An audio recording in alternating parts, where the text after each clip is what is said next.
Magandang araw po sa mga nakikinig. Itago niyo ako sa pangalang Joey. Edad 32 at binata pa din. 3 taon bago ako nagbakasyon sa aking trabaho bilang welder sa Japan. Nang hindi pa ako nag-a-abroad, ay mahilig akong mag-jogging sa isang park sa katabing subdivision namin. Miyembro din ako ng choir sa simbahan noon. Kinabukasan, pag-uwi ko galing Japan ay dating gawi. Jogging kaagad ng alas 5 ng madaling araw. Marami agad nakakilala sa akin ng mga regular joggers. Kinumusta nila ako at sinabing ang tagal kong nawala. Okay pa rin ang resistensya ko. Maski pa hindi ako regular na nakaka-exercise sa Japan noon.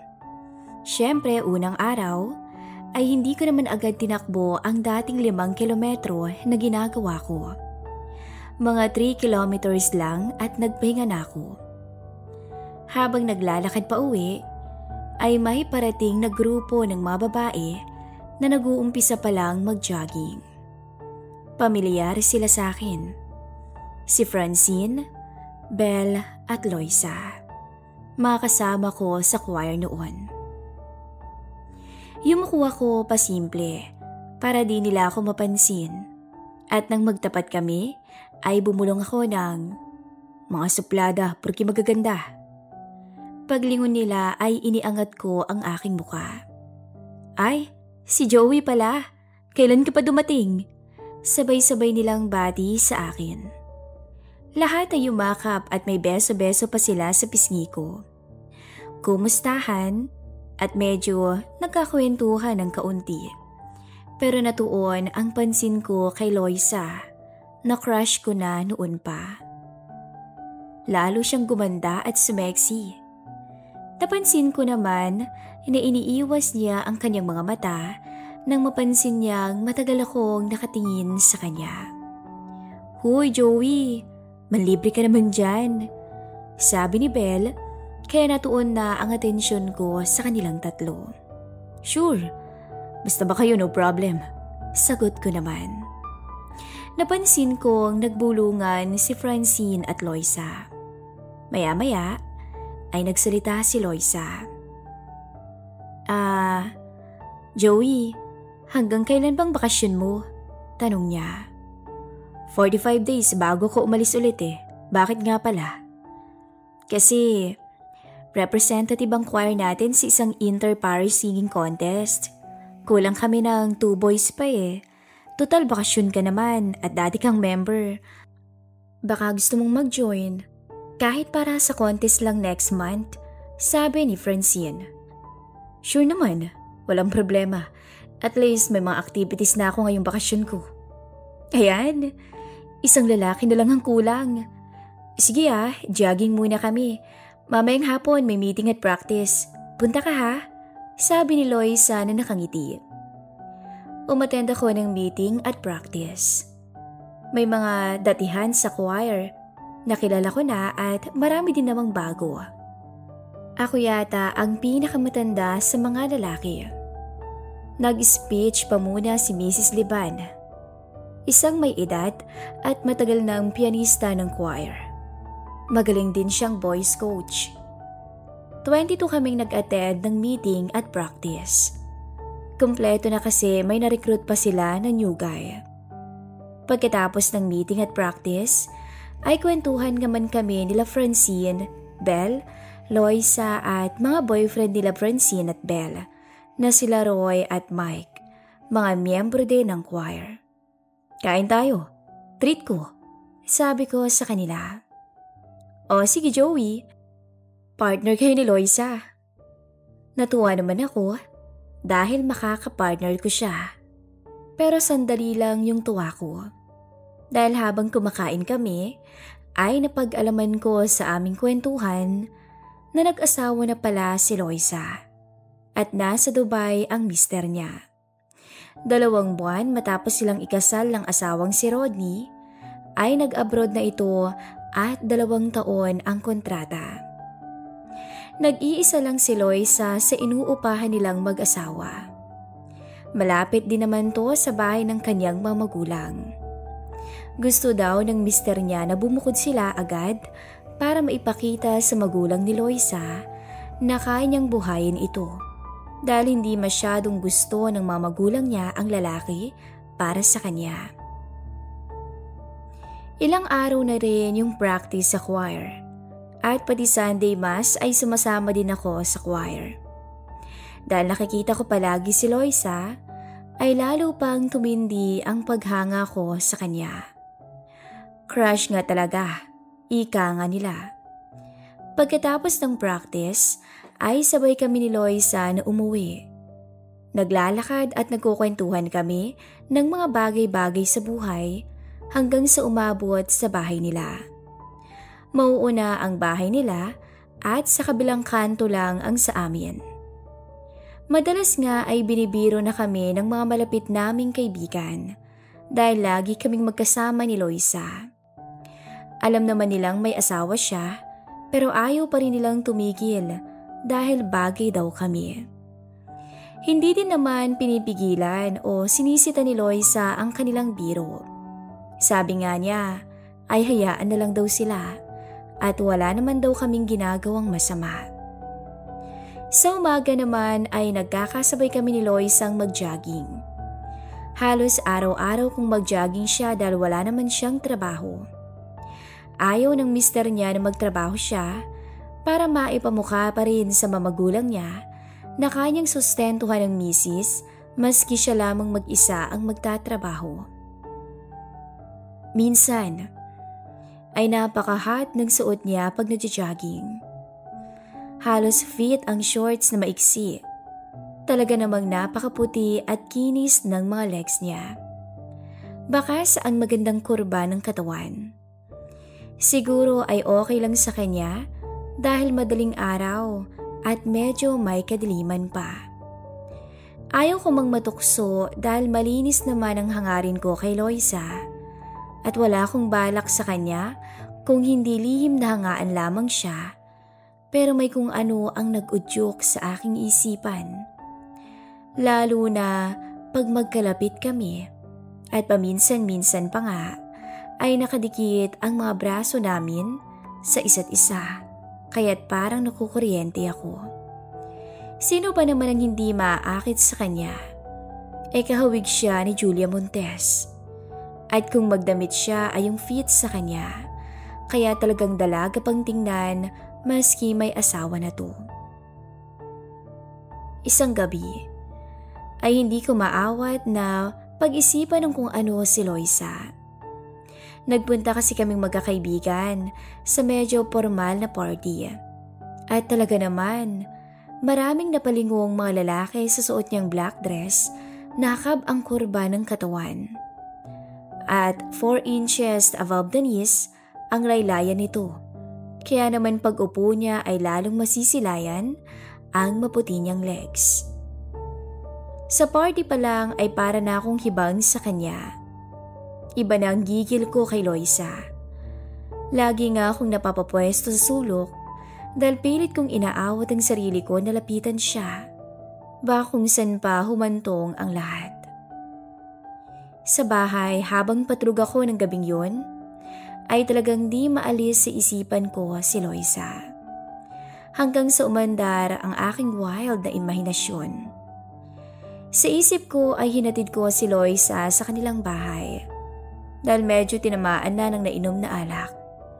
Pero inanyayahan pa niya ako sa loob ng bahay kahit na tumanggi na ako. Nagkwentuhan kami hanggang sa sinabi niya sa akin na miss na niya ang kanyang asawa. At talagang nangungulila na siya hanggang sa maglasing kami pareho. Nagulat na lamang ako nang bigla niyang kinalas ang suot na black dress sa harapan ko. Ganoon ang mga bagay na gumugulo sa isip ko nung gabing yun na alam kong mali. Isang madaling araw ay naudlot ang pagja-jogging namin ni Loisa. Umaambon kaya naisip naming sumilong muna gaya ng ibang joggers. Nakita namin na lumalakas pang ambon, kaya naisipan ng karamihan na umuwi na lang. Habang pauwi na rin kami, ay napansin kong malungkot si Loisa. Pero kahit malungkot, maganda ka pa rin naman. Biro ko sa kanya, pero di siya sumagot. Seryosong bagay yata masyadong iniisip mo, Loisa. Sabi ko sabay tapik sa balikat niya. Wala lang to, Joey. Hindi ko lang siguro na kumpleto yung oras ng tulog ko. Dapat nga hindi ako magja-jogging pero napabangon na ako kaya tinuloy ko na lang kanina, sabi niya. Ganun ba? Magpahinga't matulog ka na lang pagdating sa bahay ulit, sabi ko naman. Gaya ng dati sana. Pagdating sa bahay nila ay tutuloy na ako ng lakad pa uwi sa amin. Pero nagulat ako nung bigla niya akong inanyayahan. Tuloy ka muna, Joey. Samahan mo akong magkape at almusal.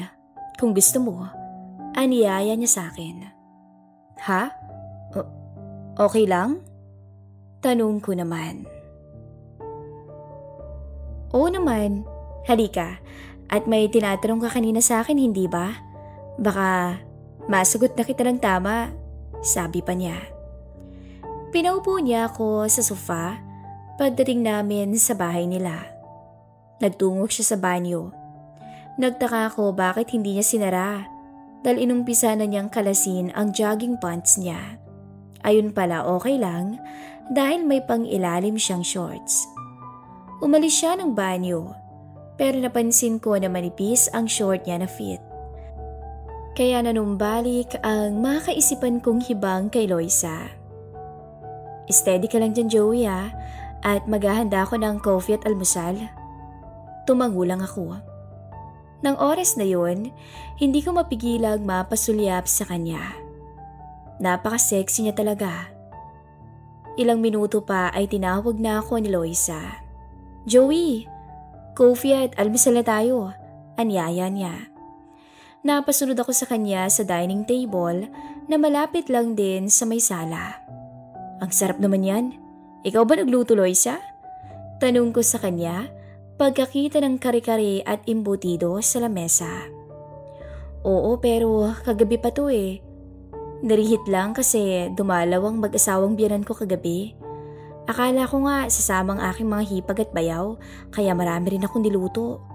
Kaya naman, inimbitahan na lang kita para maubos na. Don't worry, Loisa. Malakas akong kumain kapag almusal.